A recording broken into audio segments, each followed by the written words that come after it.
Hello, everyone.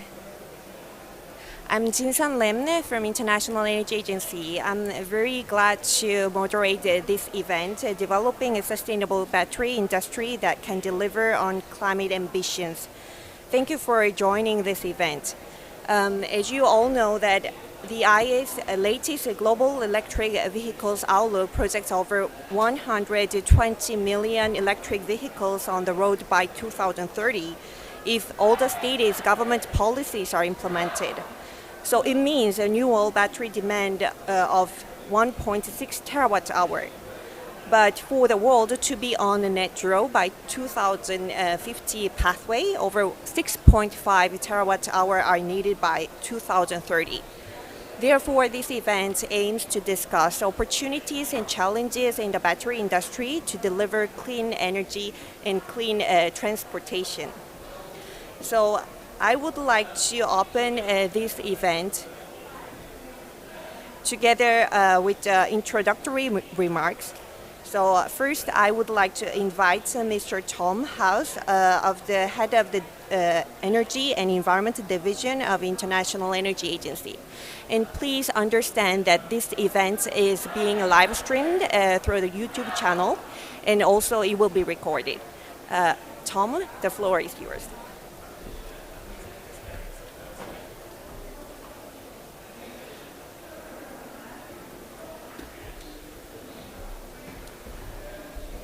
Good morning. Thank you very much, Jin-Sun, and thank you for having me here.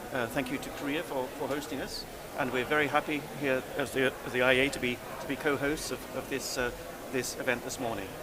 So, why is the IEA particularly picking up the theme of the critical role of batteries in the future? Well, the starting point, of course, is in all our outlooks, our projections. We show what a net zero pathway looks like, and that includes a major growth of electricity consumption through electrification of many sectors, and a key part of that is in the transport sector. So energy is 2/3 of emissions, transport sector is 25% of emissions, so these are sectors that really do need to decarbonize, and in our pathways there's a major role for electrification and a role for batteries. Jin-Sun gave you the numbers, 120 million electric vehicles by 2030, 6.5 terawatt hours needed to fuel all of this through electricity. So we're expecting huge demand and huge growth in the use of electricity and the need for batteries. And that's not going to happen overnight. That needs preparation in industrial development, it needs scaling up, it still needs significant innovation. We have to go through all the steps of the supply chain to see how the existing supply chains, the car manufacturers, and all the bits and pieces that fit together under today's existing regime, how they all have to change and adapt, how their business models need to change, their cost structures, their locations. Global trade patterns will change as a consequence of electrification and the major rollout of the batteries. And all of that needs exploring. We go into this in our analysis, in our outlooks. In our last report on global our global EV outlook, we did a special focus on batteries to explore the implications for lithium demand, other critical minerals demand, and then that gets into a whole new story, which is not a traditional part of the energy sector narrative. We're looking at the sustainability and the reliability of supply chains which have been marginal until now, and which will become mainstream. So there's a whole new area of energy security, energy reliability that needs to be picked up. So that's from the IEA's perspective, where we put a lot of emphasis on energy security. These issues will be new, but they will be large, and we'll need to start exploring them. So that's the nature of why we're involved in all of this. We're planning quite a lot of a major work program on this in the future, which involves convening meetings, talking to experts, industrial experts, academics, governments as well, to see what all the implications are and what we need to do by way of changing our industrial processes, our regulatory framework, our environmental framework, and our trading framework to facilitate this growth, because the speed at which we need to grow is massive. There's an urgency to all of this, so we really need to start taking action now. we've got some nice pledges there for 2030 and beyond, but we also need to see what's in industry associations' work programs for next year, government legislative programs for next year, and financing supporting regimes for next year. Speaking of which, in a parallel exercise, our Deputy Executive Director is at the launch of the GEF Global E-Mobility Program, which is just one new initiative which is going to help contribute to the speed up, the scaling up, the rolling out of the role of batteries and battery technologies. So there's a lot going on. There are major implications for the role of batteries in energy and in transport. It has a very bright future, but we really do need to start taking action now. And I think I'd like to also welcome Korea to join that initiative. We have countries from all across the IEA joining in, but Korea has a special interest in the battery sector, the battery industry, so that would be an expertise we would very much welcome to have around the table. I think on that note, I can leave it there and we move on. Thank you very much.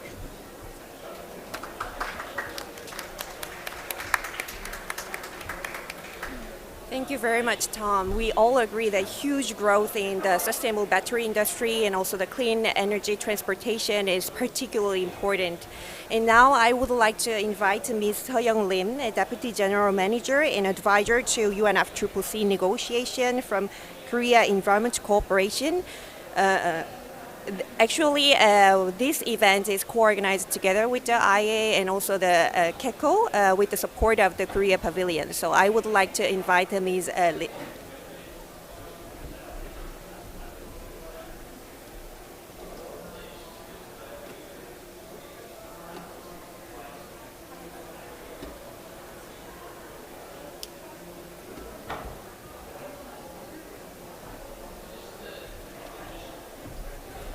Thank you, Jin-san, for your kind introduction, and thank you for IEA for inviting me this significant event. And welcome all of you on behalf of Korean delegation to Korean Pavilion today. As Jin-san mentioned, I will briefly present about the Korean government's recent movement towards zero emission mobility, as the IEA focused on this issue as a huge challenge, and it will play a key role to achieve the carbon neutrality at the global levels. And as all of us know, and all of us are aware, in the last 2 years, all issues are eaten by COVID-19 pandemic.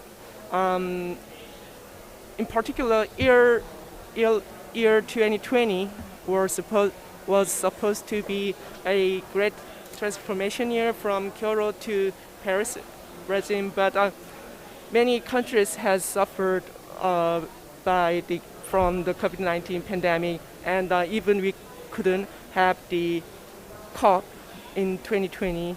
And but anyway, finally we gathered together in Glasgow here today. So it's a really glad to see all international community put all effort to recover from this unprecedented event. And also, Korean government has recognized this crisis and this crisis as a new opportunity to, our government announced the Korean New Deal, including the Korean New Deal strategy as a COVID-19 recovery measure in last July, July in 2020. It means we can recover from unprecedented crisis through the sustainable and low carbon, in line with the low carbon emissions pathway to make our country's future more eco-friendly. And after that, December 2020, our President Moon Jae-in announced the 2050 carbon neutrality vision as our national vision, and we officially submitted our 2050 LTLEDs, and we officially committed to international society. Korea will achieve the carbon neutrality by 2050. And after that, significant action has made. As you can see, the last August, we finally legislate the Climate Neutrality Act, and we have the legal basis for putting our efforts to move towards zero carbon future. And at this COP, also our president announced and committed to international society to enhance our 2030 target, and it will reduce more than 10 million tons CO2 equivalent in 2030. So we hope our movement, our commitment will contribute to the global society. Let me move to the Green New Deal. The COVID-19 pandemic, as I mentioned before, emphasizes the importance of national growth strategy based on sustainability, including the conservation of natural ecosystem. And the Green New Deal is the one big pillar of this Green New Deal, and it will accelerate eco-friendly and low-carbon transition. And we have many sub-sectoral action plan to implement this Green New Deal, including green transformation and some kind of the energy system. And also, we support the industry to transit to the green management system. And Green New Deal is a sort of the emergency measure, emergency action to recover this kind of the short-term crisis. And this Green New Deal aim to reduce the 12 million tons CO2 equivalent in 2025. That it would be the 20% of our national GHG emission in 2025. So after that, the 2050 LTLEDs will lead our national strategy to as a long-term vision under the UNFCCC and our domestic GHG reduction measure as well. Let me briefly talk about the more specific action plan for the Green New Deal. And we have 5 key areas, as you can see, and I'll focus on the first one, eco-friendly future mobility. It is in line with today's theme. And our government recognizes this eco-friendly future mobility as a transition from a fossil fuel-centered transportation system to eco-friendly system. Actually, GHG emissions of the transportation sector in Korea accounts for 13% of our national GHG inventory. And frankly speaking, at this moment, the rate of the register the electric vehicle in Korea takes only, the less than 1%.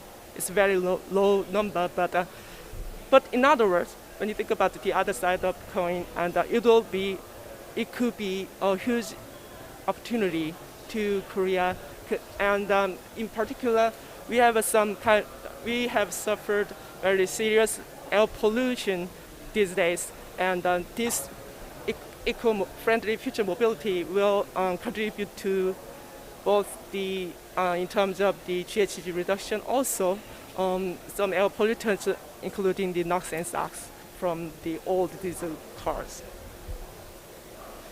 And our government has set very specific target to expand the EV by 2025. As you can see, we'll try to expand the supply of the EVs up to 1.13 million cars in 2025. And as many of us recognize, most important factor elements to expand this EV is the charging infrastructure. At this moment, we don't have much. It is not sufficient to charge all EVs, but we're trying to double up, more than double by 2025. And also,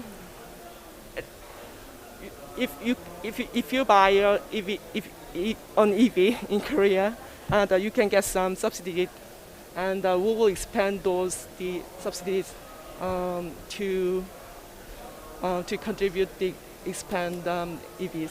Also, we're thinking to establish a mega station by next year, one site, and by 2025 it'll increase it'll add 2 more sites, so it will be 3 sites for mega station. And now move to the hydrogen car. You may see some prototype of hydrogen car at the wall of the Korean Pavilion. And hydrogen car will be the future car, we'll try to expand the supply of hydrogen car by 200,000 by 2025.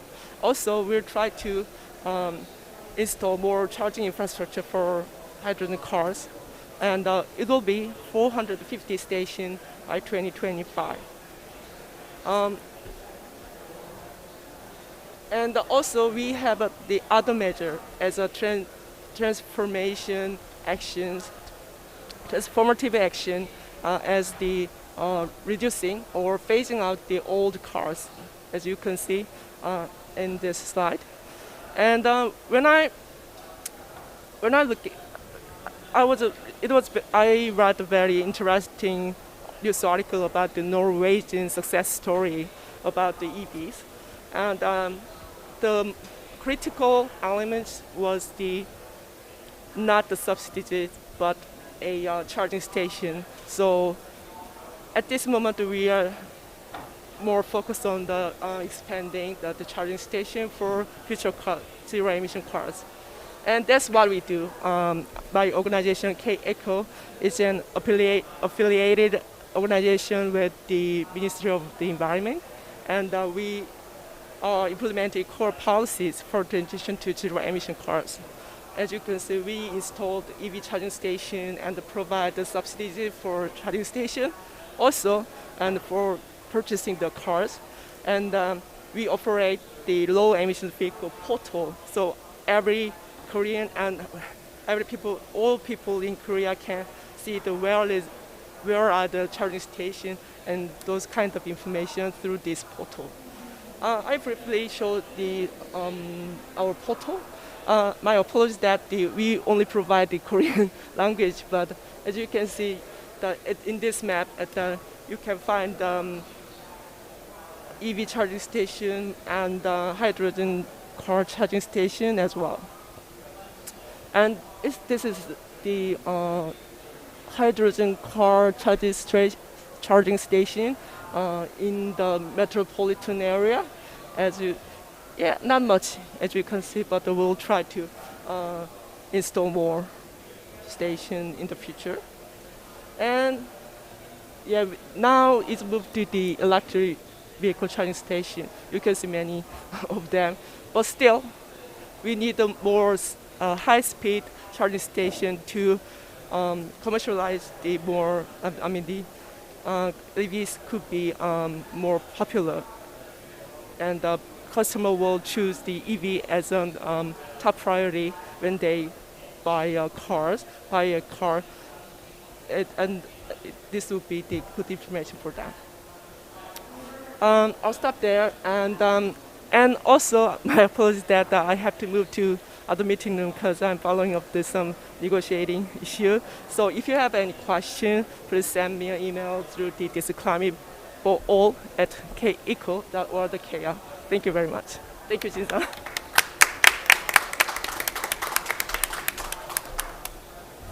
Thank you so much, Sayang. And it's really interesting for me as a Korean national to hear that Korean government is trying to 10 times more electric vehicles within 5 years until 2025. And I would like to really listen to the solutions from our international experts and what kind of visions, what kind of technologies we have, what kind of solutions we can make. So let's start the discussion from our expert from the International Energy Agency, Mr. Leonardo Paoli, energy analyst. Thank you.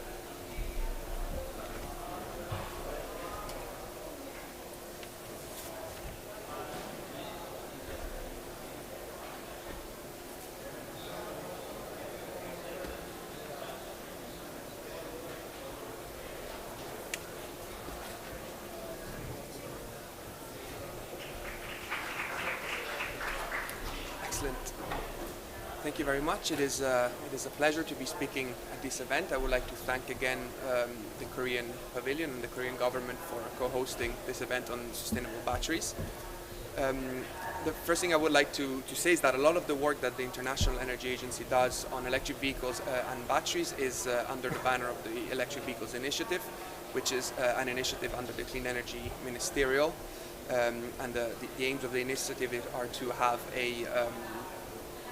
to have more government discussions about how to foster the adoption of electric vehicles and how to speed up the transition.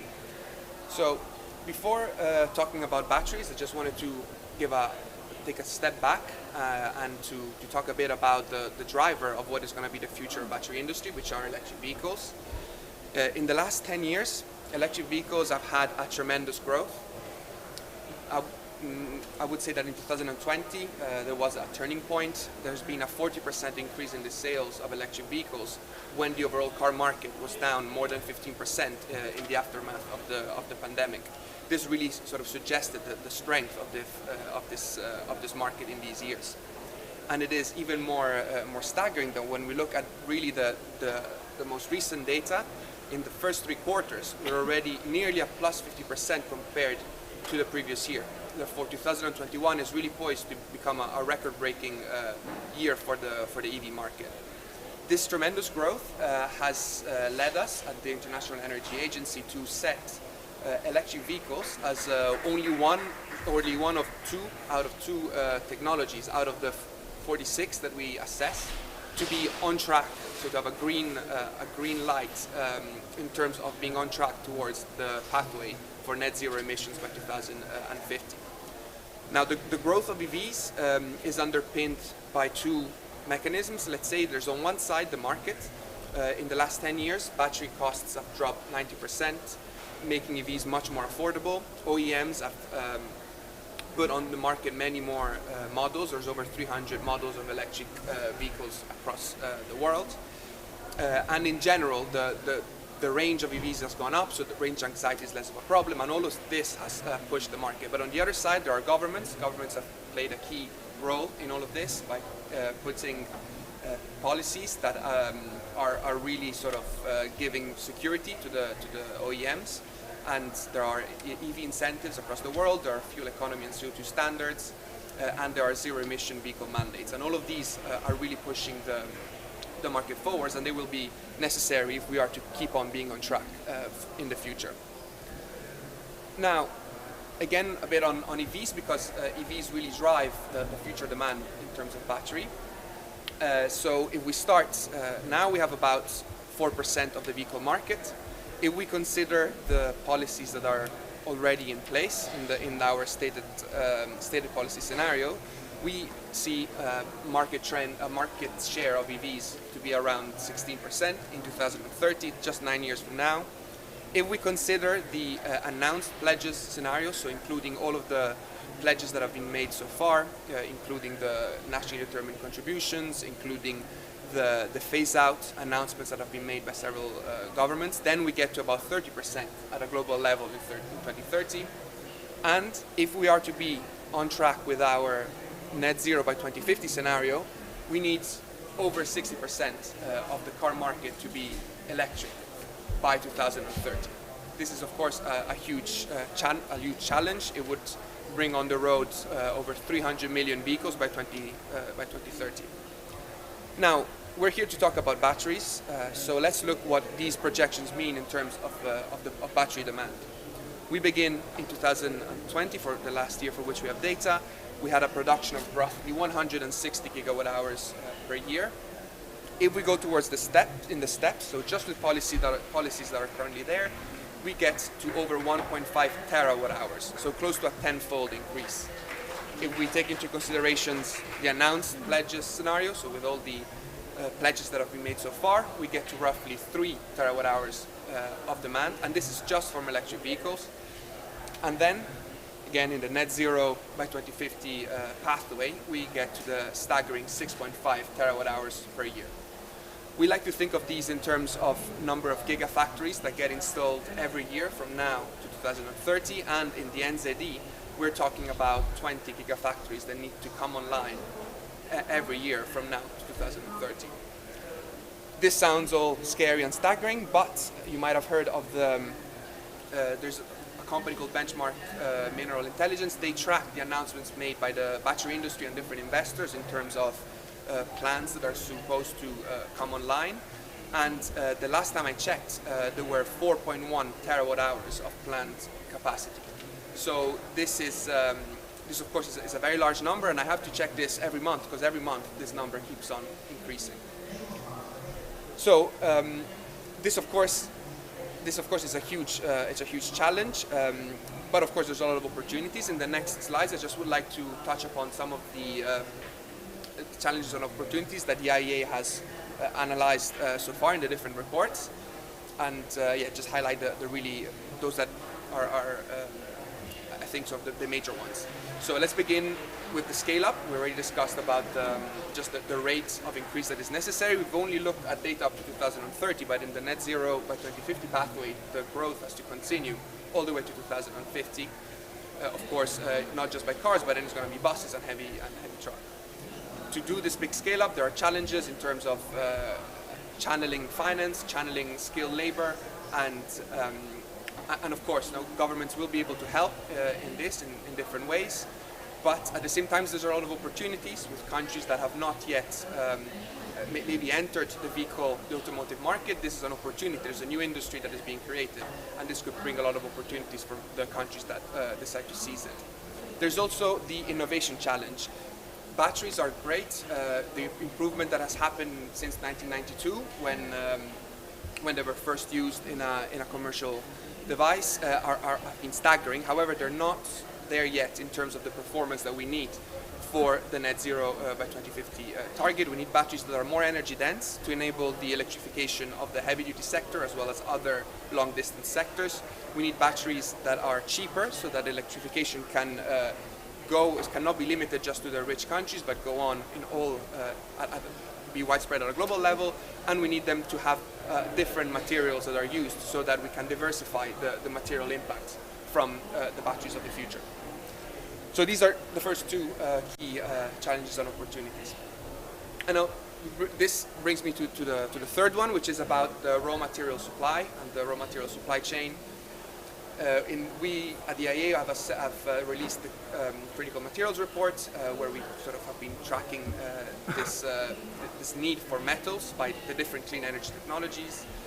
As you can see in the graph on the left, there has to be nearly a 5-time increase just in terms of the megatons of materials that are needed to build these technologies if we're going in a net zero emission pathway. And by far, the biggest contribution to this increase will come from batteries, EVs and storage. This means, so if it's a 5% overall, when we look at specific metals such as lithium, nickel, or even graphite, we're talking about increases that are nearly 100-fold or over 100-fold in the net zero emission pathway. And this, of course, is a huge challenge. Many of these resources are very concentrated in specific countries. Sometimes they are more concentrated than current oil and gas resources, and therefore a lot of discussion will have to be held, and we'll need solutions to tackle sort of these new challenges. So just to conclude, I've mentioned the key challenges in our view. There is the extremely rapid scale-up that is necessary, there is the innovation challenge, and there is the issue of raw material availability and security of supply. However, these are not I mean, these are just some, the ones that, in our opinion, are some of the key ones. There's many more challenges that are important to develop a sustainable battery industry. There is the need to design for recycling to minimize the environmental impact and to minimize the raw material demand. There is a need to have sustainable battery production. Producing all of these batteries currently emits CO2 because it's an industrial process, and we need to find ways to tackle that. And then there's also job implications. There's discussions about how this new industry will impact the economy that will host it.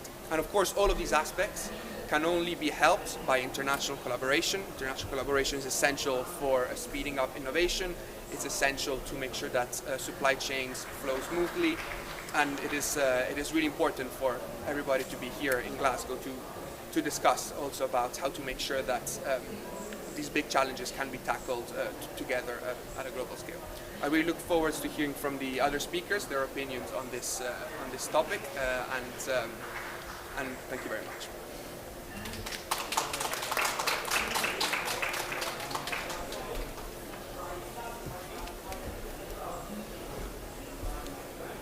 Thank you very much, Leo. And for me, it is really, really shocking that we need 20 battery gigafactory open every year until up to 2030. So I really want to hear very, very innovative solutions. I can see that we have a lot of challenges and we need a really creative solutions. So I would like to invite Mr. Frederick Hout, the president of BEBA and the founder of Bellona Foundation, who will give us many interesting and creative solutions.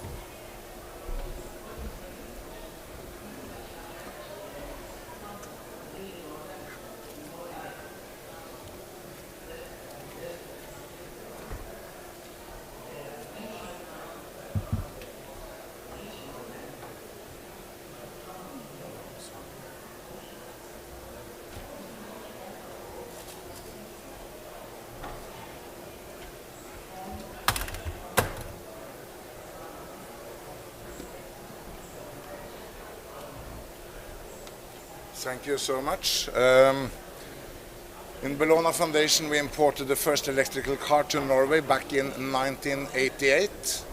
So that's quite many years ago. And we used it to pave the road for make a legal and political framework.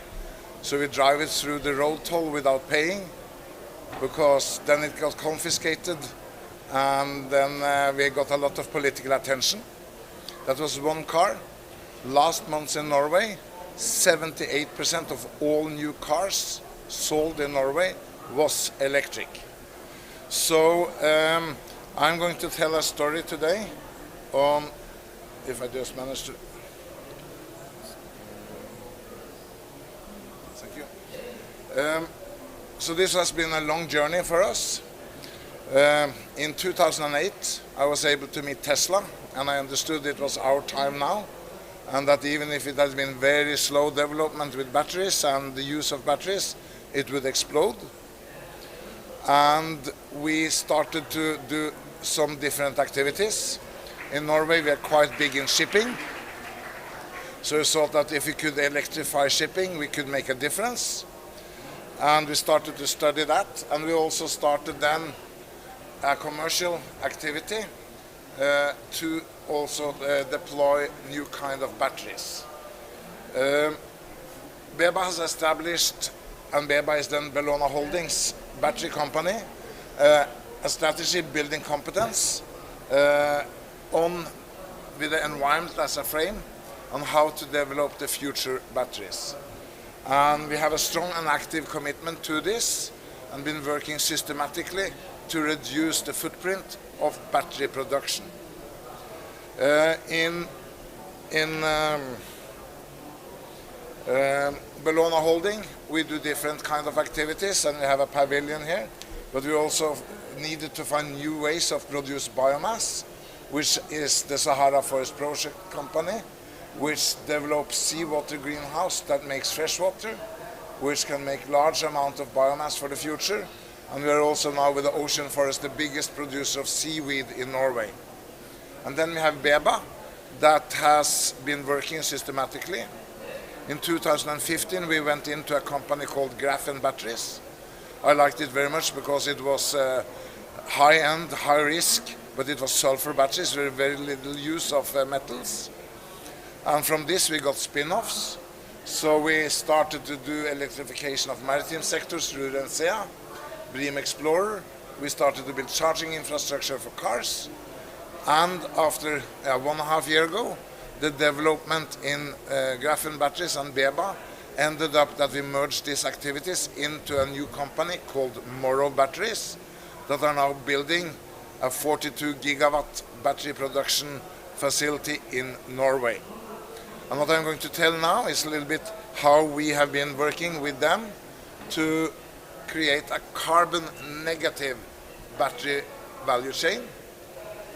And this is done by Bellona in the beginning and is now taken over by BEBA to develop carbon negative battery solutions for the battery industry. And this will of course depend on different local circumstances. This will depend on what kind of chemistry you use. And in Norway we are very lucky that we have now under establishment a carbon capture and storage value chain. So we have a possibility to get stored the CO2 from this kind of production with the Norwegian government, and that the cement factory close to Morrow Batteries will now have carbon capture and storage. We work with several different projects. We are also working with the energy company Eidsiva to see if it's possible to establish another battery factory in Norway.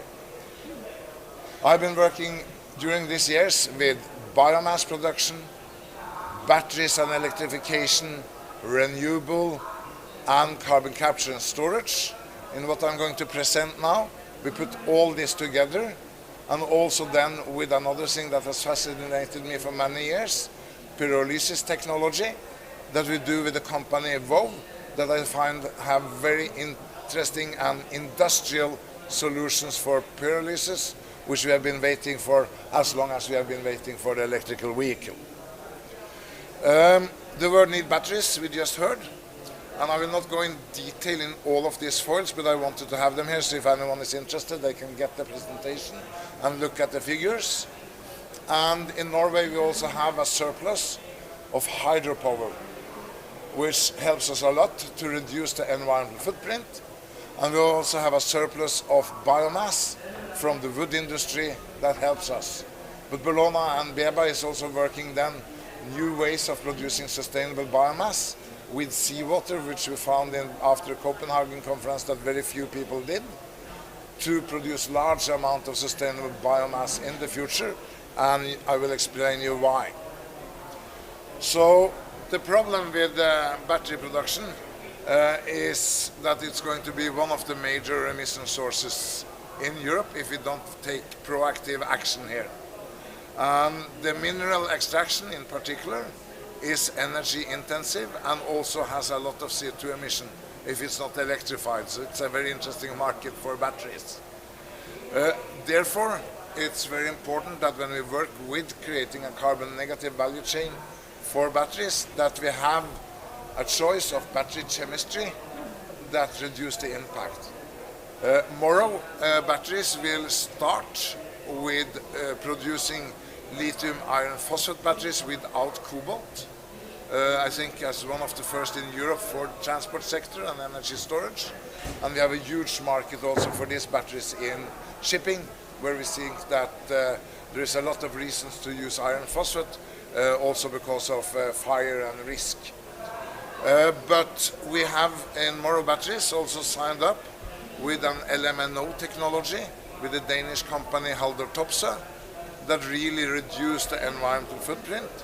And we will then aim to make a pathway here to make this chemistry to be the first carbon negative battery for the production in the world. We will use a range of technologies. We will use solar power, we will use bio with CCS, and this together with also, and we need even more than the bio is available, so we'll combine this with natural gas, with carbon capture and storage. I'm an environmentalist, but I don't believe in the fossil-free future. I believe in the pollution-free future. I don't think that this transition is possible to do without also using fossil fuel. Not oil, because that could be replaced with batteries, but natural gas will play a role with carbon capture and storage if we are going to fix the problem. Today's emissions of electric cars is illustrated here, and this will, as we heard from the International Energy Agency, we will see that the growth in the electric car industry will be really fast. And I see now this is common in Sweden, Germany, and so on, and as I said, in Norway last month, and I think that's a fantastic victory, 78% of all new car sales is electric. We would like to say that, of course, when you build such a gigafactory, you need to have a strategy for recycling at the batteries. That should be at the production site, because the combination of recycling of used batteries and material from the battery production should be combined, and it's quite a lot of energy saving to do that on site. There's quite a lot of waste from such a gigafactory, and we try now to develop a solution where we combine that waste from the industrial production with the used batteries. But before we recycle the batteries, it's always possible to use and reuse batteries in the transport sector for storage in wind solar. And you heard from an International Energy Agency the figures for transportation sector. I believe that when solar becomes even cheaper, the battery market for grid storage will be as big as the transport sector, but it will not necessarily be the same kind of batteries. I'm not a believer in hydrogen cars. I think it's much better with direct electrification on batteries, and if you use batteries compared with hydrogen, you need to build out 3 times more renewable to power a hydrogen car than a battery car. We work a lot in Bologna with blue hydrogen from natural gas, which gives you 5 times more hydrogen per kilowatt hour of input with ready compressed CO2 for storage. But still, we think that battery is the solution for transport on shore. And we have also built electric boats, but we need maybe ammonia hydrogen in aviation and shipping. So we work together now with Morrow, and again we are very lucky that we have the infrastructure for carbon capture and storage. This illustrates, I will not use it, but for people who are interested, we have more material on different pollution and the source of the pollution in the battery production today. It's very interesting for us to choose battery chemistry where we don't use metallic metals, but where we can use carbonate and sulfates in the battery, because that reduces the energy consumption a lot. And we also work very much with get away the cobalt, because cobalt is a problem in many aspects. And with an iron phosphate battery, you can do that without building huge, extensive cooling systems. So we are developing technology for Morrow, and together with Morrow on this. We have then done a lot of figures. We saw first on the pilot facility, it would be 21,000 tons of CO2, or 8.4 kilo of CO2 per kilowatt hour in produced battery.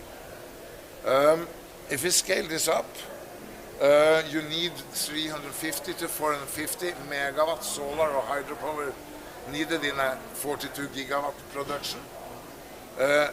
You need an added anode upgrading unit for biocarbon, and you need cathode material change to carbonate and sulfate to reduce the footprint. Graphite consumption for anode production will be between 0.7 and 0.9 kilo per kilowatt hour produced battery, and added heat integration between CHP and battery factory. Natural gas with CCS is potentially included in this feasibility study. This will of course be adjusted to the local circumstances and what kind of access you have to biomass, because we should not kill biodiversity by using biomass for carbon negative production.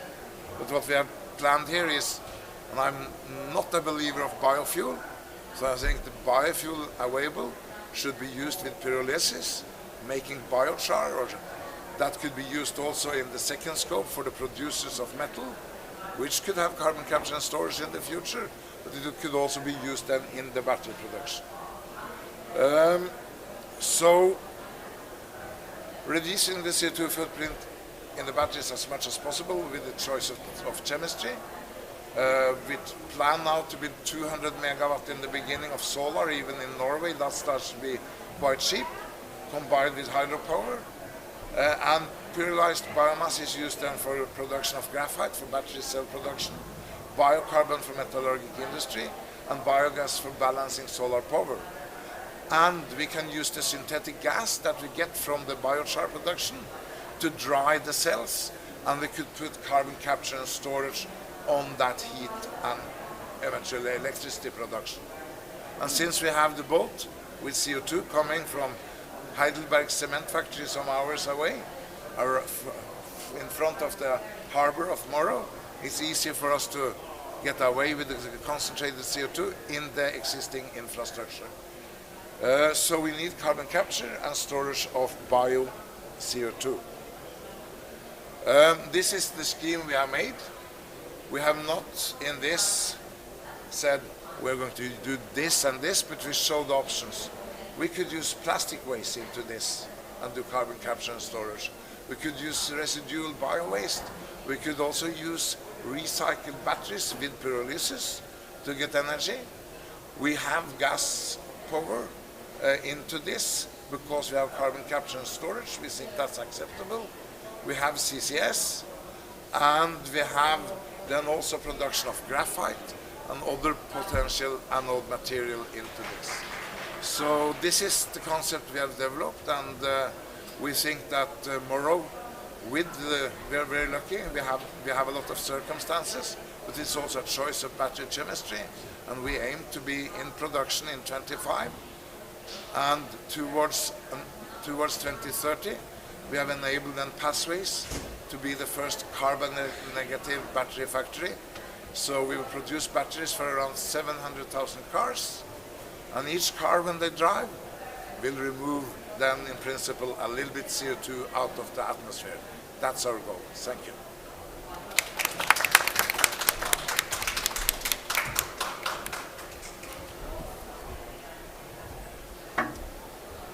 Thank you very much, Frederick. It's a very, very inspiring presentation, because now I learned we need to scale up the battery very, very rapidly, but at the same time we need to also consider the carbon negativeness of the battery production.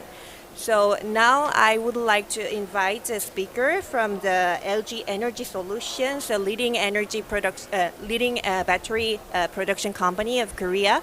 So I would like to listen to what kind of actions they are doing for the sustainable battery production. Thank you.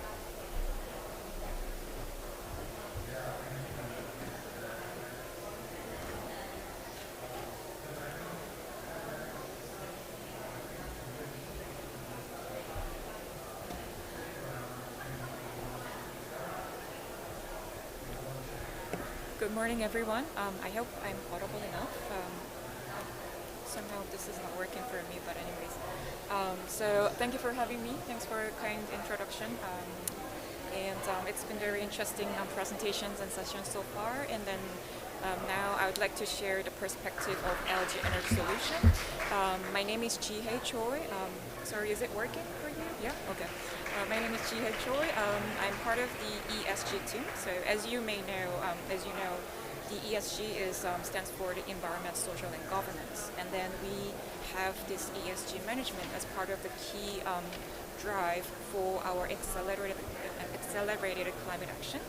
So I'm just going to spend a few minutes later on to introduce what we're doing in terms of the ESG management and how that is contributing to creating sustainable battery value chain. So to briefly introduce about what my company is, Basically, back then, like 30 decades ago, we started the whole development and research on the lithium-ion batteries for electric vehicles. Back then, it was part of LG Chem, and we were the first in the world who mass-produced the batteries for electric vehicles. And then seeing the exponential growth in the demand on the batteries to power the electric vehicles and also energy storage system, we have actually LG Group decided to establish the whole new affiliate called LG Energy Solution. So last December 2020, and then now we have the full our drive onto this industry. So this is our business portfolio. We produce batteries for IT devices, of course, but also like mainly on electric vehicles and also for the energy storage system. We have the global operations all over the world. We have production plants in China, for example, and also Poland, and also in the US. And we expect to reach a global annual production capacity of 430 gigawatts by 2025 worldwide. And we keep expanding this. We are trying to expand this capacity as to meet the global demands on the batteries for electric vehicles. So now to moving on to this ESG visions and everything. So basically, as you know, like ESG management is like kind of inevitable choice, like given the rapidly evolving global trends and needs from the various stakeholders that would include also governments. They are putting in place a lot of regulations, drive for the climate action, as well as the increase the sustainability of the whole industry. So but then at the same time, it enhances the business opportunities for us and then also creates more value. So that's why we take it really serious. And then earlier this year, we have established our own ESG vision and also strategy. The vision, as you can see here, it's called We Charge Toward a Better Future.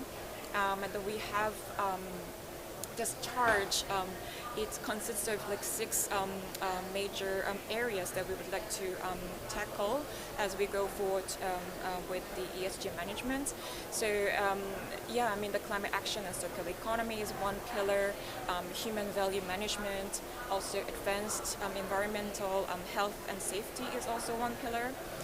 And also responsible and impactful business as we communicate with our partners and suppliers to make the supply chain very in a very responsible and efficient manner. And also there is a whole pillar about good governance and ESG disclosure and communications. All these important elements we are trying to really embed whole strategy into our daily work. And then we are implementing, actually we have identified like 30 key tasks and including 7 core tasks so that we can, as we move forward with the strategies and vision, we want to really embed embed this kind of activities into our daily work, including our marketing or our sales or operations and everything. So we are running a coordination body called ESG team, which I belong to, and then we have also the committee, ESG committee, that takes care of the issues, and then we are supporting it. So amongst these things, I'd like to highlight like 3 key aspects of ESG management today. So basically the climate action and responsible supply chain, and also the circular economy is what I'm going to spend the next few minutes. So the climate action. So we are dedicated to achieving carbon neutrality by 2050. And then the vision or the goal, the long-term goal doesn't just sit there alone. We are actually developing our roadmap with the more concrete targets every year, and the mid-term or short-term targets.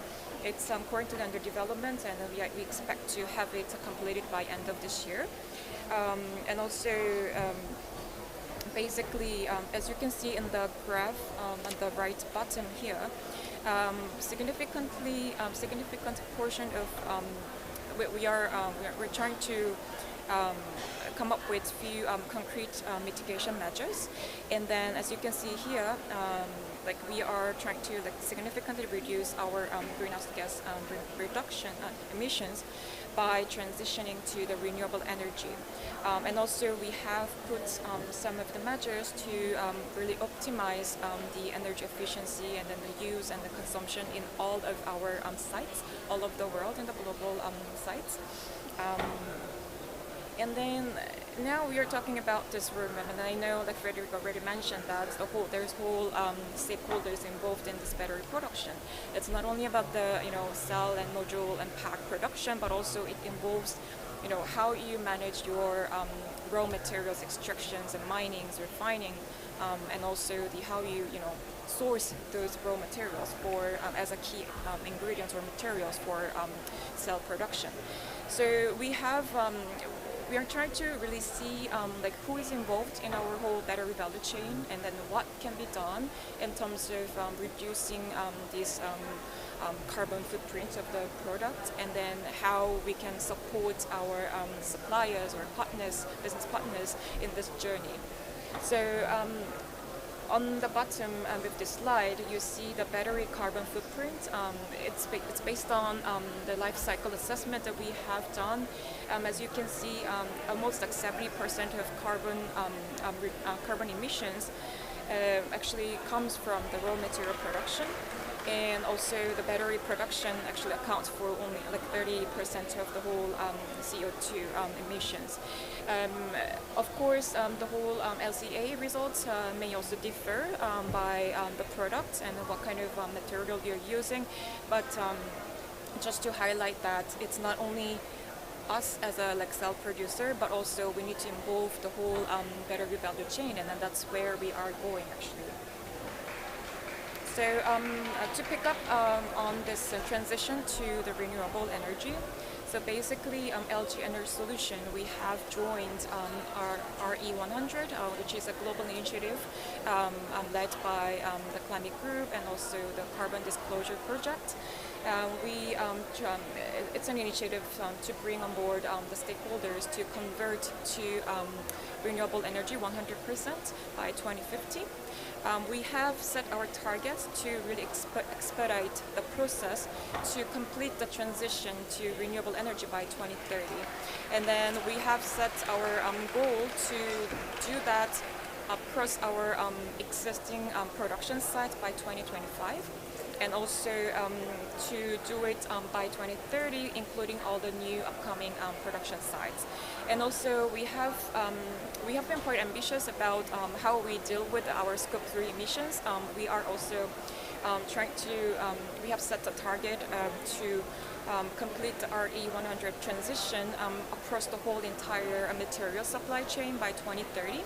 And then we have been doing this by engaging with our suppliers, basically to try to explain our goals, our journey in this whole long-term journey, and then try to see where they are and what they can do from to join this, transition to the renewable energy, and thereby reducing the carbons.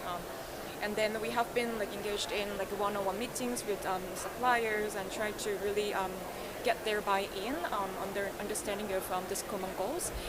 Obviously, there are varied level of understanding.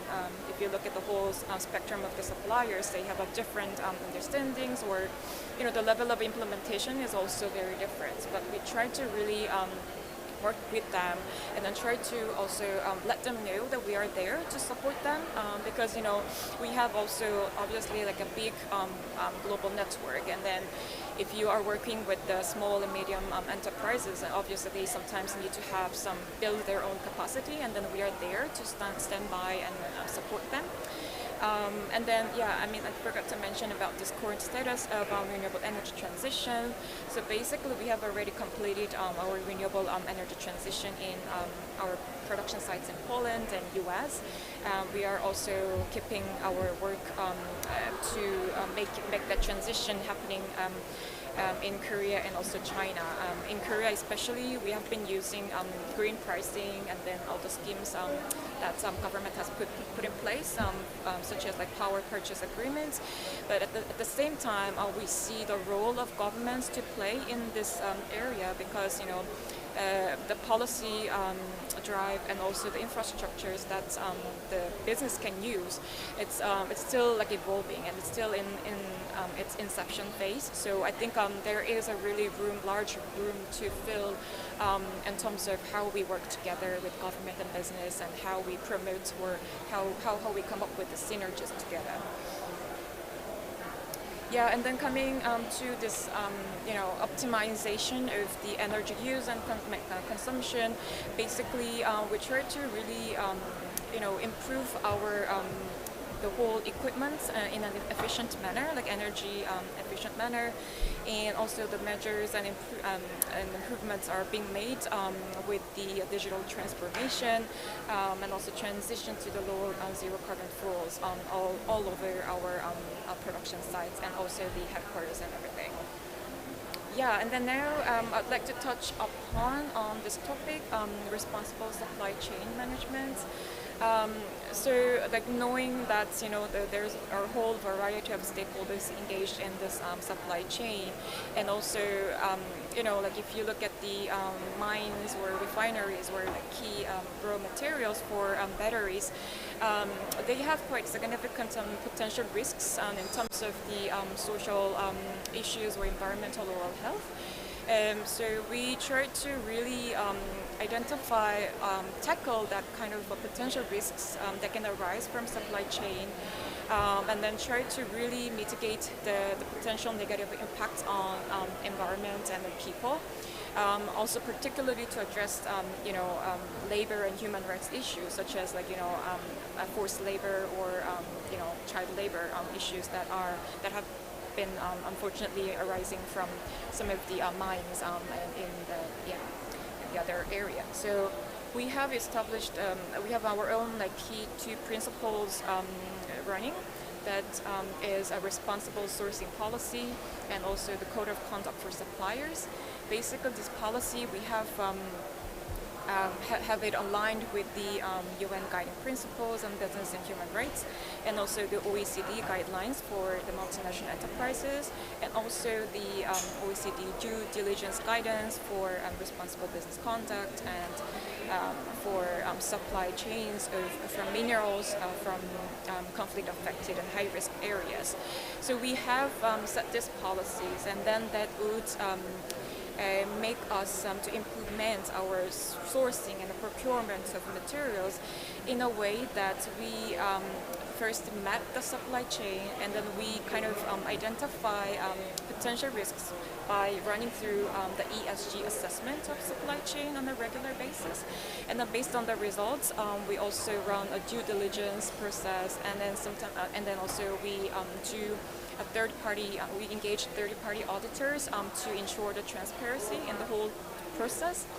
And then, based on the results, if there is any risks that were identified, and then we would, identify some corrective actions with our partners, and then try to really address these actions so that we don't have that negative impact on the community and then the environment. And also, we have been working to really build a tracing system using the blockchain technology in partnership with other customers, and that's still in progress. But I think there are numerous innovations and technologies that are available out there, and then they are really we are really seeing the need to really address it in a more technology-friendly manner, so that we can also approach it in a most cost-effective way. So LG Energy Solution has been really proactively engaging in these conversations, trying to also learn from peers, and so to speak. Yeah. The final, last but not least, topic that I would like to touch today is the circular economy. So basically, as you've heard today, yes, we are expecting to produce a lot of batteries, and then what are we going to do? End-of-life batteries. That's the really key issues for now, and then this is something that needs to be addressed from now on. So building a closed loop that covers the whole entire value chain, which includes raw material extractions, cell and EV production, consumption disposals. We have have that closed loop system, but we try to have it more in a really in a manner that we can track that is really happening on the ground. And also, we are developing a second life battery business model based on the application technology for end-of-life batteries. And also, we are working on to come up with a rigorous and accurate battery life prediction algorithm to really evaluate the accurate remaining life and also residual value of second life batteries. And also we have this pilot fast charging station using the end-of-life batteries for ESS. It's been fully operational.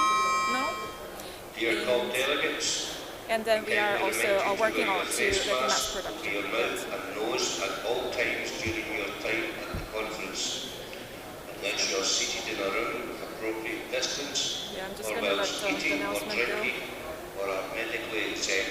Thank you. Yeah, and then also just before conclude, I think I just wanted to highlight that we need to really leverage the global partnership and initiatives. I'm really glad to be part of this session or the discussion, and then also it's really inspiring to see all this much needed conversations are happening on the margins of COP26, and I really hope that this conversation can really circle back to what business does and what governments got to do. Knowing, acknowledging this, the whole importance of this partnership and collaboration, we have joined again RE100 and also EV100, these global initiatives, to really ramp up our work in this drive. And also, we are the first Korean battery manufacturer to join Responsible Business Alliance. We just joined it last month. This is really a key for us to really enhance our ESG assessment tools, and then to really leverage the partnerships and then these things. And also what we think is also essential is that we need to be really transparent in terms of what we do in this business. And then it's quite inspiring that the whole ESG disclosure, the mandatory disclosure or due diligence, getting the signal from the government is also there. That we are really committed to really comply with it, but not only about the compliance, but also to tackle it in a very proactive manner. So we have, as you can, in this scanned code, you can have an access to our the first ESG reports, and yeah, we will continue all this annual reporting as we go through, accelerate all these important activities. So just to highlight a few takeaways, demand on rechargeable batteries has seen exponential growth, obviously. And while the batteries enable the decarbonization of road transport, the value chain has a significant social and environmental and integrity risks. So for the battery industry, it is very crucial to really create a sustainable battery value chain that is circular, responsible, and just battery value chain that holds the entire stakeholders accountable. And to the extent, again, I'm just repeating what I just mentioned, but it's really crucial to really collaborate and to talk to each other.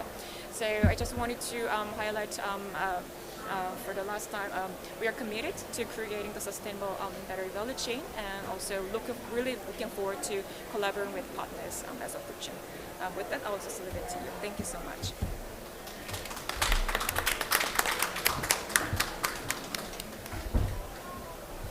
Thank you very much, Jihae. So it's very interesting because we now learned we need to think about not only about the carbon neutrality, but about the responsibility and also the circular economy as well. So I would like to hand it over to our speakers from more regional perspectives. So I would like to introduce Ms. Ilka von Dalbeck, Policy Manager of European Battery Alliance.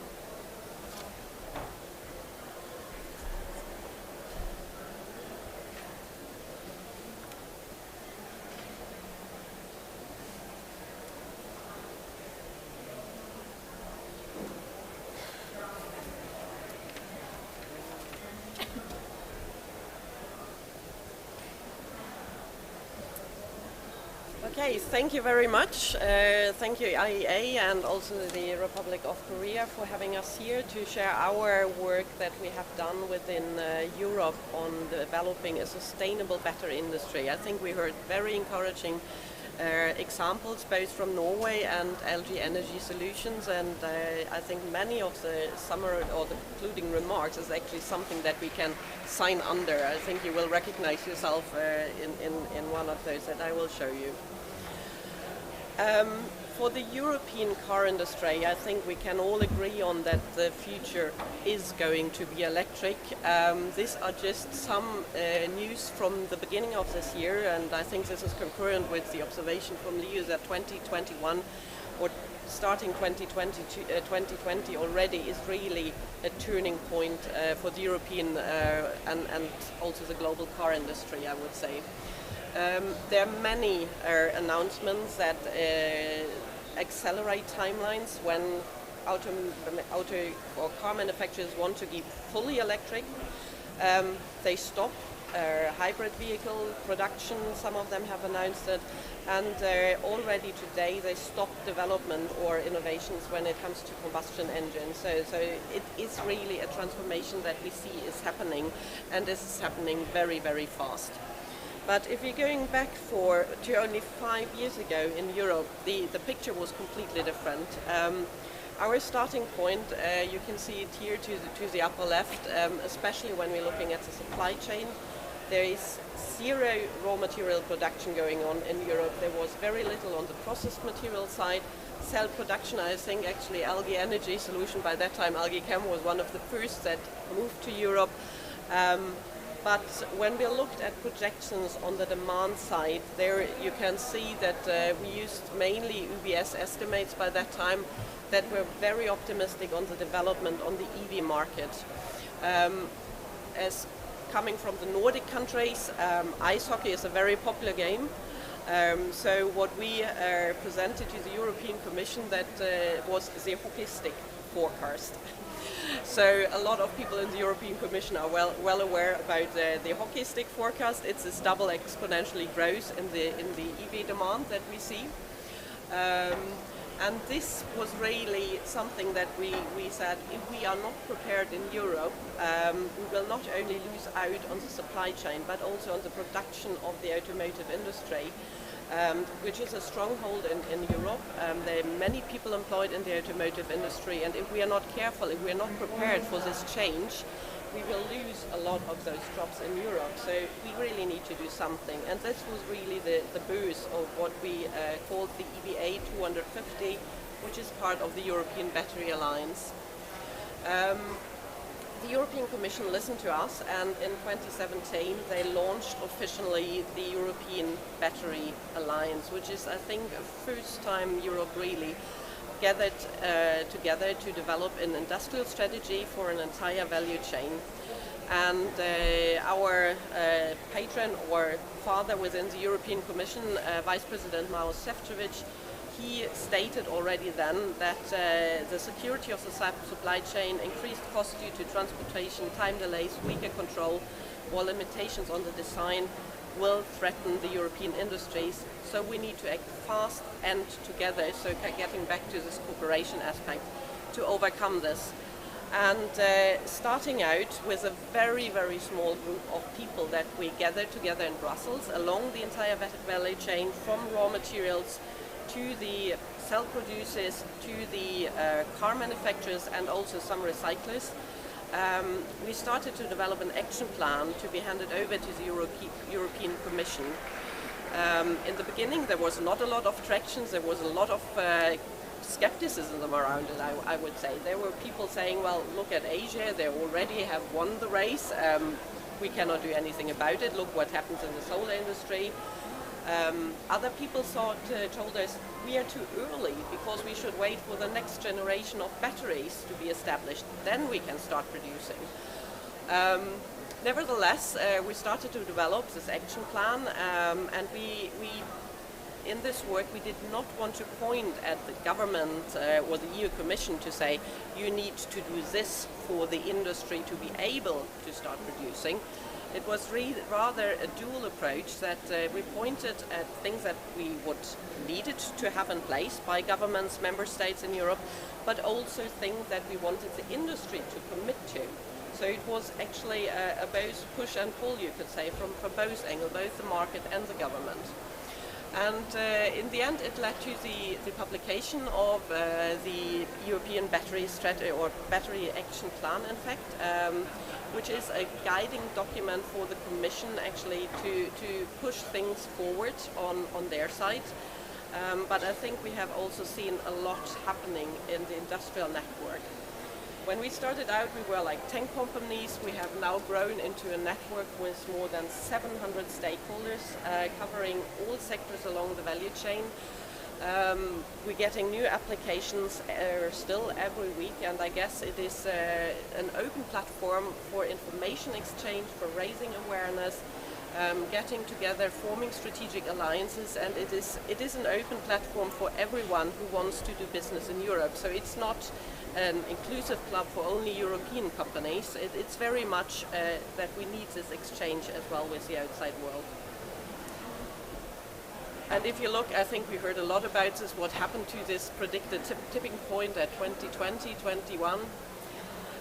When we looked at a lot of things, especially from a customer perspective, what makes people actually buy an electric car? Cost, of course, it's one of the sectors. This was already started to be overcome in 2019 when you look at the total cost of ownership. And Europe, maybe it's an exception because a lot is centered around leasing markets. So if you're looking at the cost of ownership, the electric cars was already better compared to a combustion engine vehicle 2020. The driving range has improved, so I think also here 2020 was a big turning point. Time to charge, also here we see a very positive development, and most people accept that within 20 minutes, if you can charge a car to reach another 200 kilometers, is acceptable from a customer perspective. And we also see, getting back to the first picture, a lot more models on the market. So people can actually choose if you want a small car, a larger car, a premium car, which is a very positive effect. The only warning sign, you could say, and this was already touched upon by a couple of other speakers, is the development of the charging infrastructure. If you really want to have your EV to move around also larger distances within Europe, you need to develop the charging infrastructure. Getting ahead, we have a lot of things that point towards a further acceleration of the EV market in Europe. It's not only the industry, but there's a lot of things that help the industry actually making this transition. There's incentives and taxes that are put on the ICE vehicles. CO2 emission thresholds, I think it's very important instrument for actually having this long-time stability also for the industry to see that we need to change something, and if this change is something that is in the legislation, in the long-term strategic plan, they feel more secure to make this change as well. Some countries, cities, regions went a step further. They actually put bans on combustion engine vehicles.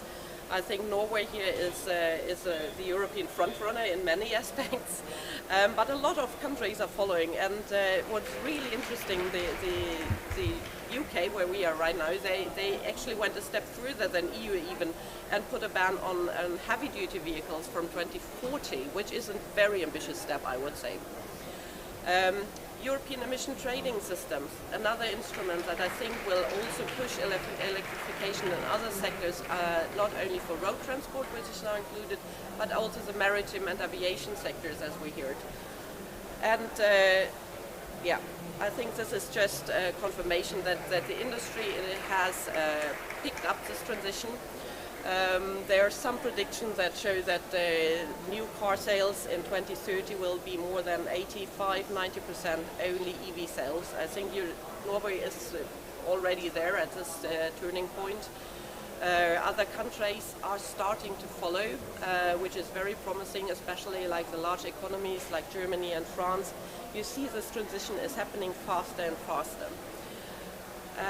With all those electric vehicles on the road, I think the need for the raw materials to fuel this market is becoming more and more critical for the battery industry in Europe.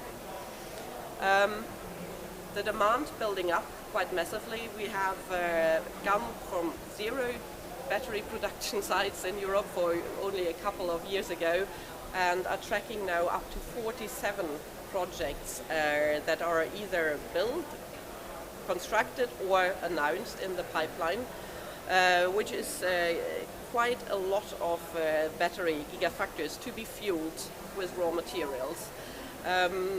There's up in the upper corner, there's just as an indication, a 30 gigawatt hour factory, and the material need for one of those. It's an indicative numbers, but you need 25,000 tons of lithium, 19,000 tons of nickel.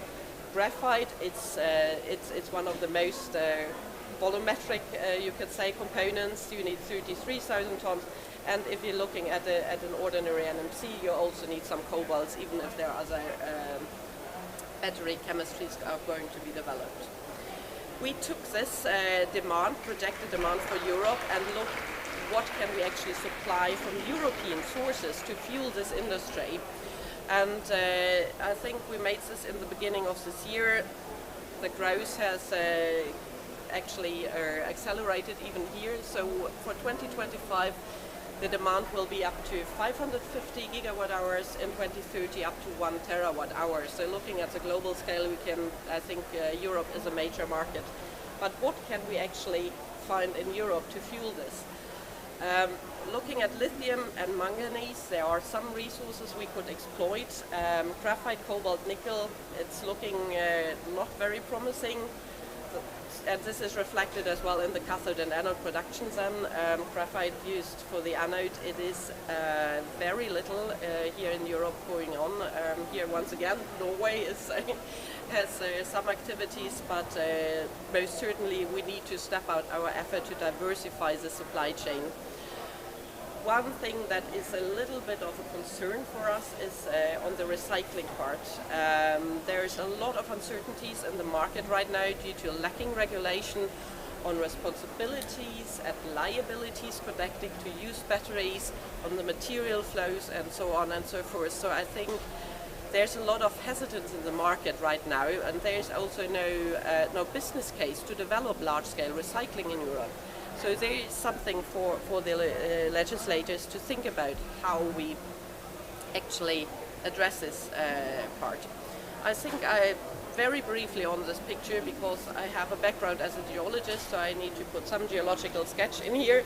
This is a schematic figure of a tsunami, and I think we can compare this EV revolution we are experiencing right now with a tsunami, and the demand is this upward wave that is building, that is like pulling like this material resources towards, but we are not seeing those effects right now. We will see this in a couple of years when this demand is building up, and we will experience deficits in a lot of the materials. Lithium may be one of the most important ones. But it's not only bad, it's also an opportunity. I think we already heard about the change in global trade patterns. What we see today is a lot of the supply chains today go towards Asia. It's not only because the raw materials are concentrated there, but the processing technologies are there. So a lot of the raw material flows actually go towards Asia. I think in the future the supply chains will hopefully be more diversified, more vertically integrated, so we will see a complete different patterns that relieves us from the security of supply chain and make supply chains more stable and reliant as well. This one, I think we all have heard a lot about it, is the need for producing the batteries in a sustainable way, and it's not, we need to go back all the way to the source, to the raw materials. If we don't do this, we cannot claim that the energy transition with the EVs and so on is actually a step towards sustainability.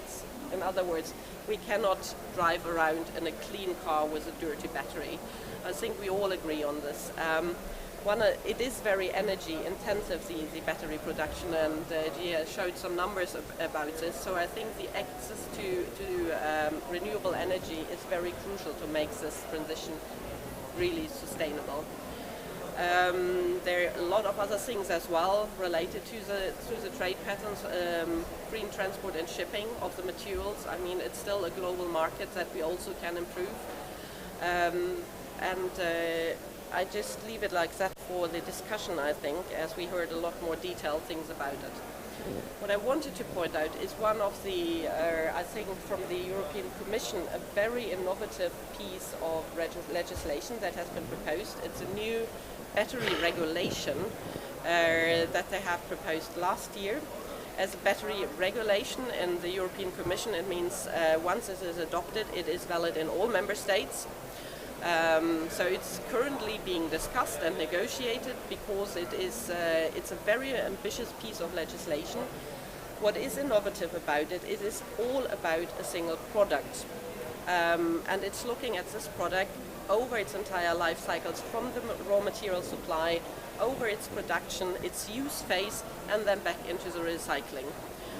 And there's a lot of technicalities connected to it. There are some key sustainability pillars that are supposed to be included, like due diligence, I think, which a lot of people agree on. But a development of the CO2 footprint calculations, there is no standard there yet. So there's a lot of question marks, and some countries are more in favor of it, whereas others, they still are a little bit hesitant. So I think we really should push this legislation forward and say this is important, and it's important to have those standards and guidelines for the industry in place. And here we are also in discussions with the Global Battery Alliance to see that Europe is not developing its own instruments. I think here it is very important that many of those industries, they're active on a global playing field, that we align and do the best we can for the planet itself.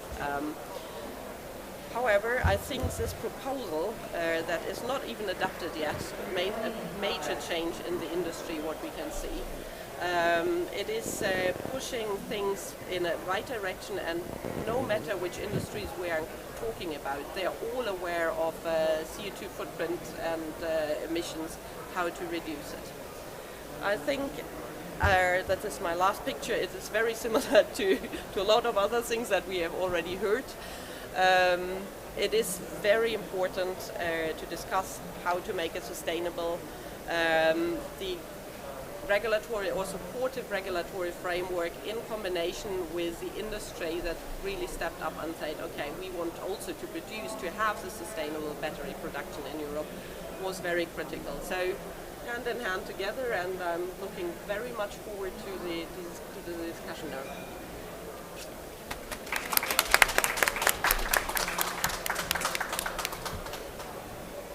Thank you very much, Ilka. We heard a lot of stories about how the European Battery Alliance contributed to supportive regulatory framework development and also the development of the industrial strategies. And she also mentioned that the focus of the supply chain is also moving to Asia. And now we have another Asian speaker from Thailand. So the person will join from the virtually. So I'm just wondering the Nuo. Okay, great. So now I hand it over to Nuo Chulakup for his presentation of the opportunities for electric vehicles and battery industry from a Southeast Asian perspective. That's cool.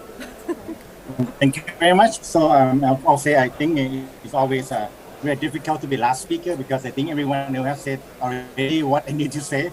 But I think I just gonna add it up on the perspective of the Southeast Asia as has been mentioned earlier.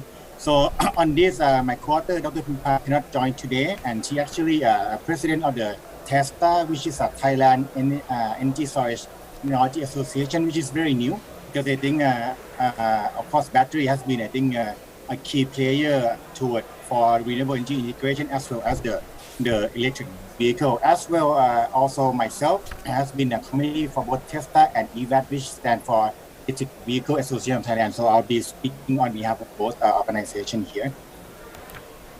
So I think as you can see that the trend in Southeast Asia, I think has been touched upon earlier regarding the feedstock and also the mineral resources. Look at the news. I think on the left-hand side, you can see that, of course, this is like a world biggest solar and wind equipped battery, and which has been expanded and also get some approval from the government of Indonesia to try to do this about 20 gigawatt. So I think this is very big in terms of the trying to integrate this renewable energy into the grid, and also as of trying to put this pass it on to the inter-region connectivity into the Singapore and also in the Malaysia in the peninsula. And you look on the right-hand side here, so it's basically the aim for this ASEAN or Southeast Asia country that would try to slowly, I think, integrated the electric vehicle into the market as well as we try to get this transition from the conventional vehicle. The driver for battery in Southeast Asia, I think I have listed a few, I think, which are not surprising and not too much different from other regions, from a European or even in the we can see from Korea and also and lastly from the IEA perspective. I think if you look on the upper right corner here is that in the 20 most at-risk country from the convention, actually there are a lot of countries that are sitting in the Southeast Asia area. So that's why I think we would like to also try to alleviate this discrimination effect by having maybe perhaps a more stable electricity energy supply, as well as also trying to use it as an ad-hoc in terms of emergency electric supply as well. So, and also we look at the growing of population. I think in this region it's an emerging economy, and also as well as the geographic nature that we have been in this region. And also I think we can see that in Indonesia and Philippines we have thousands of islands, and many of them are not on the grid. So, which means that we have a quite unstable, immature grid system, and as we know that electricity brings also quality of life to the inhabitants. So we would like to use actually the energy storage as well as the renewable energy to store, so that we can have at least the stable supply for the energy, for medical, for food, and also for the livelihood of the people. As well as I just mentioned, I think in this region we have about 5 million people in this ASEAN arena, and that has been quite increasing demand for the automotive sector, which of course, like other countries like we heard from Norway, we're slowly trying to keep toward the electrified vehicle as well. And we have been a current hub for the automotive production, currently just still conventional, but of course we have been trying to put in many incentive and stimulus package in terms of the electric vehicle production in this region. And for the ASEAN, we have this 33 and 23% renewable energy target, which has been endorsed by the 10 countries. So it's called APEC, ASEAN Plan of Action for Energy Cooperation. So with this renewable energy percentage, it would not be possible without the battery and also energy storage system. And last but not least, I think we have been touched upon the issue of the mineral resources. So I think as we all know, the nickel has been plenty and also a lot in Indonesia and also Philippines. If you look for Thailand, I think Thailand has been, the hub for the automotive market from conventional, and now I think in the past 5 years, since we have established EVAT, Electric Vehicle Association Thailand, I think we have been trying to focus on shifting from the conventional to electric vehicle because in Thailand now we actually production of the vehicle more than our domestic use. So more than half of our vehicle that we can produce has been shifted from market for export. And as we know around the world, I think with the growing interest of electric vehicles, so it makes no sense to keep producing only conventional vehicles. So that's why government see the opportunity to try to, I think, boost up the electric vehicle production, not only for export, but also for the domestic market. That also has been identified in this energy evolution plan for the Energy 4.0, which we have established the National Electric Vehicle Policy Committee, headed by the Deputy Prime Minister, and has been putting the target, as you can see on the right-hand side here. So right now, I think the target for Thailand would be 30% production of electric vehicle by the year 2030, or 30 by 30 in short. And we have been, I think, for some statistics, that 11 ranks of the global in the world for producing. And also we have been trying to get, I think, for 30 by 30 schemes here. And if we can do simple calculation for that 30%, which has been about 750 or 0.75 million electric vehicle, that would actually turn into about 45 gigawatt hour battery that we need for the year 2030. And that's quite a lot that number here. And also we have been doing some study from my research institute regarding how we can actually use the regulatory to adapt in terms of this in battery energy storage. So I think you can see here that, of course, when we want to get the high renewable energy penetration in some area, so you need energy storage. And we have been trying to also look at not only technical, but also the economical feasibility in many of the applications, for example, generation, renewable energy, system operator, transmission and distribution, behind the meter, those kind, and to try to see what are the potential market for the private sector to join in. I think we heard also in COP26 that I think we have been trying to mobilize the financing, especially coming from the both private and public sector, that trying to integrate this renewable energy so that we can actually reduce the CO2 emission and also trying to achieve our carbon neutral target. So you can see here that some of the current target of $100 per kilowatt hour, I think only some of the application, for example, like using the small power producer hybrid firm, the renewable capacity firming, as well as also the electric management, could have some potential of peak shaving by the current energy storage cost at the moment. And also we have been looking at the in Thailand the grid code and trying to also talk to the generator and also as well as the transmission. In Thailand, we enhance single buyer, but in the future we are trying to also look into the possibility of having some sandbox, look at the some of the trading mechanism for the electric competitiveness bidding. And also for battery, I think in Thailand in the past year or so, we have 3 big corporate that has been announcing. I think from GPSC, which has been a partnership with the 24M, where actually Dr. Pimpai has been also working in this liaison between Thailand and USA, because she actually graduated from MIT and has been working in this company for I think over 10 to 20 years. And that one, GPSC, actually a subsidiary company from the PGT, which is a national oil company. So you can see that even the national oil company in Thailand are now trying to shift toward some of the non-fossil business in the future. In the Middle East, actually, the Banpu has been partnership with Dual Power Holding, so trying to look at the technology that have been imported to Thailand and trying to do the production on board. And for the NG Absolute has been power partner, with the Amita from Taiwan. So trying to, I think, to see some of the venture capital between Thailand company who has a market in the conventional system, also trying to bring in some of the foreign technology to try to have this large production in Thailand. You can see here that on the right hand side here that we have some target of about maybe 50 gigawatt hour by some year, because I think you add up this target. I'm sorry, this is in Thai poster, but I think I just add some of the key figure that also you can see on the compare that Thai level here with the international market in the year 2023 and 2028.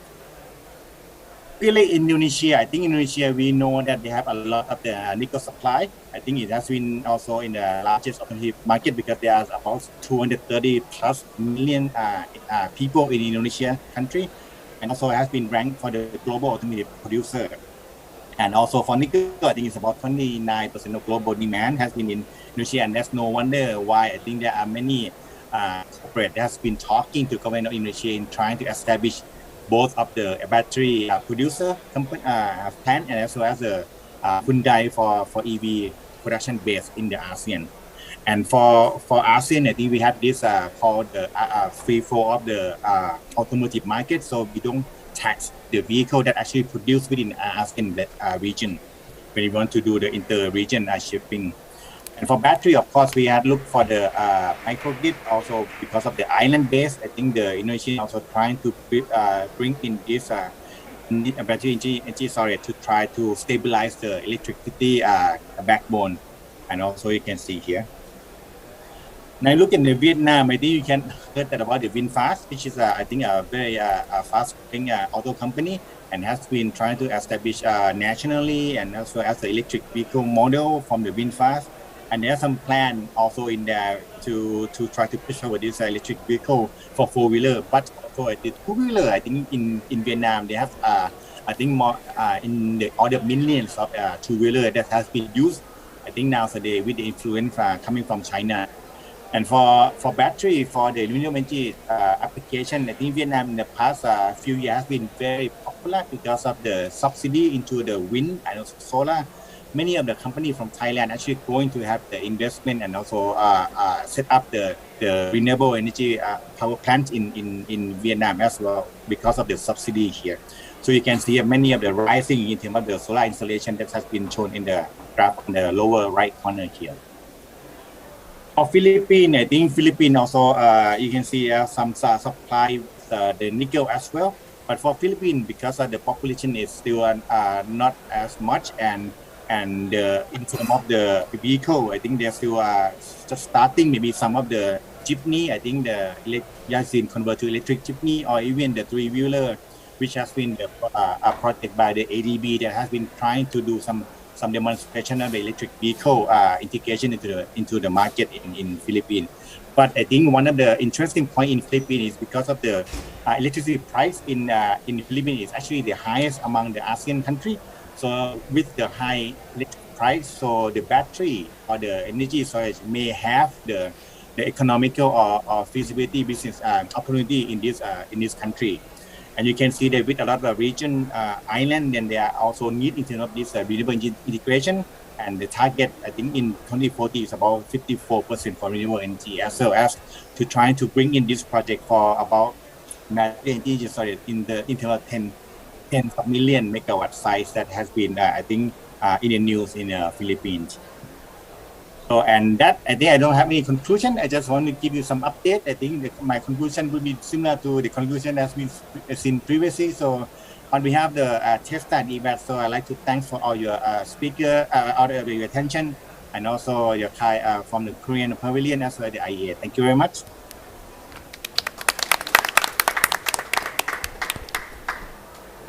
Thank you very much, Nuon, for your presentation. And now we are moving to the very short Q&A session. I'm just first would like to open the floor if there is any audience would like to ask any questions. Okay. We are also receiving some questions from the YouTube audience as well. So if you have any questions, please leave your question through the YouTube channel. If we cannot answer at this moment, maybe we will try to give the response after the event through our contacts with the speakers as well.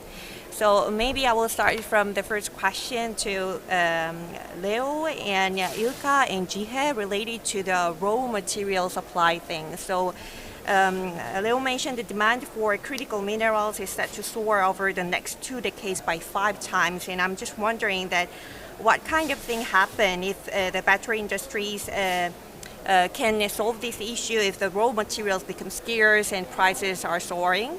So I would like to listen to your opinion about how you think this can be managed and what kind of sustainable key raw material supply could be made, as Ilka mentioned, and also Jihe mentioned what kind of collaboration could be made to help ease potential material supply together with the industry or even with the governments as well. So maybe start from Leo. Yes, thank you very much. I think I'll be kind of briefing my answer. the energy security, say, risks that are associated with the critical materials are very different from those of today.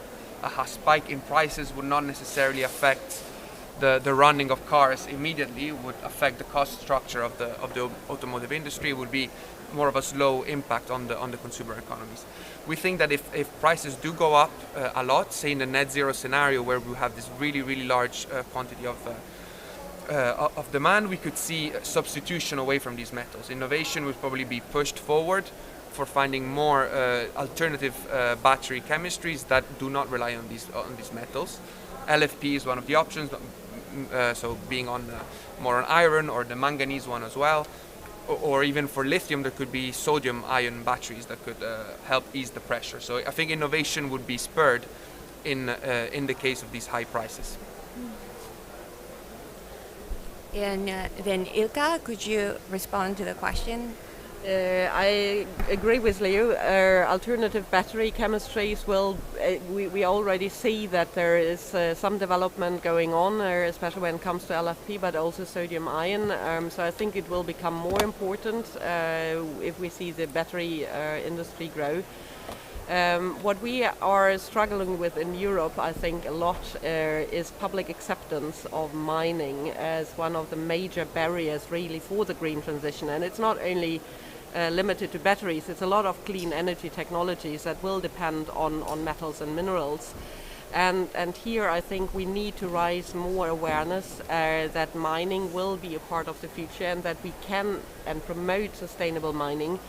From our side, we try to develop European sources as well.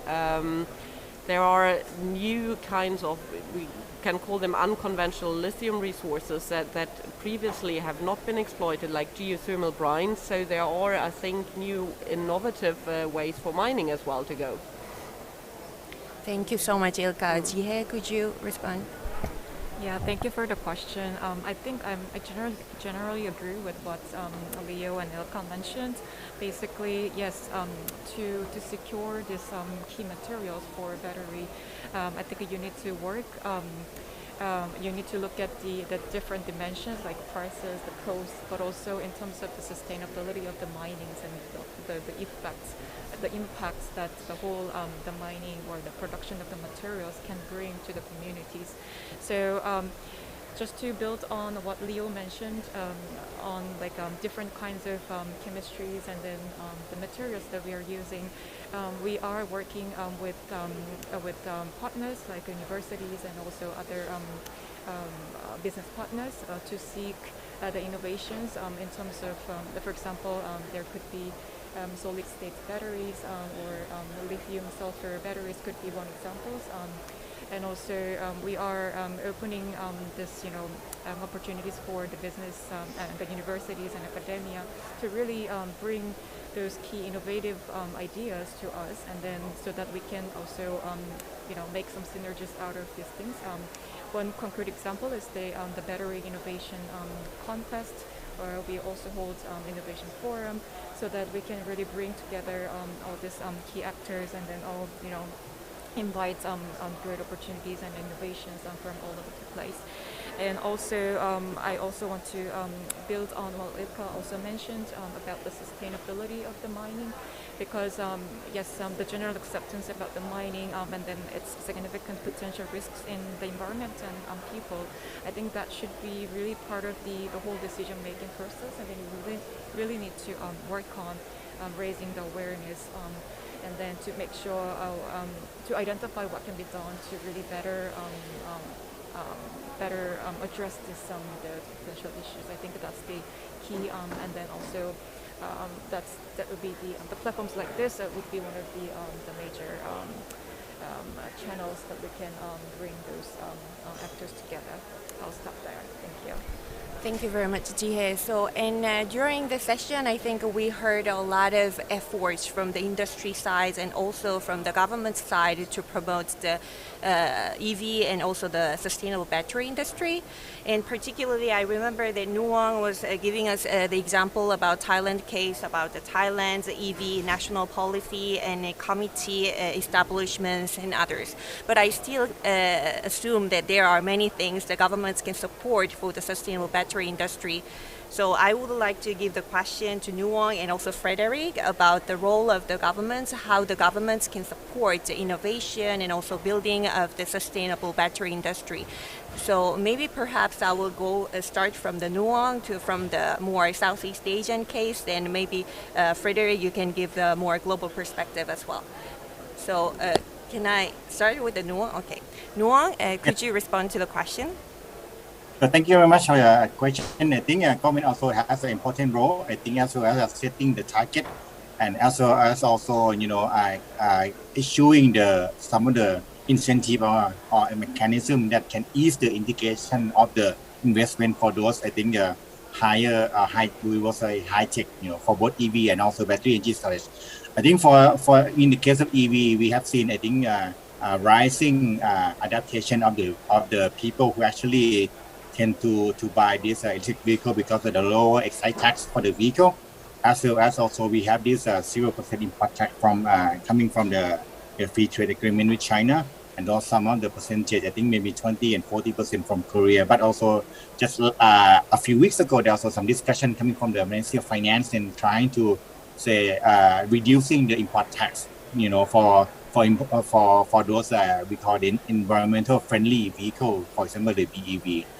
In terms of, I think the battery, I think you can see that there are three big players, which has been, I think, the big Thai company that has been jointly partnership with the technology from abroad in trying to establish some large-scale production of the battery, hoping that the cost will come down for the domestic market, and that could serve both the renewable energy integration as well as the electric vehicle production in Thailand and also in ASEAN level. Thank you. Thank you very much, Nuong, for your response. And Frederick? I think the answer for this is very related to your first questions about the raw materials to the battery. So we know that there is different battery chemistries that will reduce the raw material, like for example the sodium battery, or one of my favorites is definitely the sulfur battery. And I think a long-term private-public partnership in research on this is one of the most important things that we can get now from the government, and where they can contribute. Thank you very much. And it was a 2-hour event, which is a little bit longer than other events. And thank you for staying with us for the 2 hours, and thank you for your participation as well. And it was very, very interesting, and I learned a lot from this event. And thank you for attending this event. Thank you very much.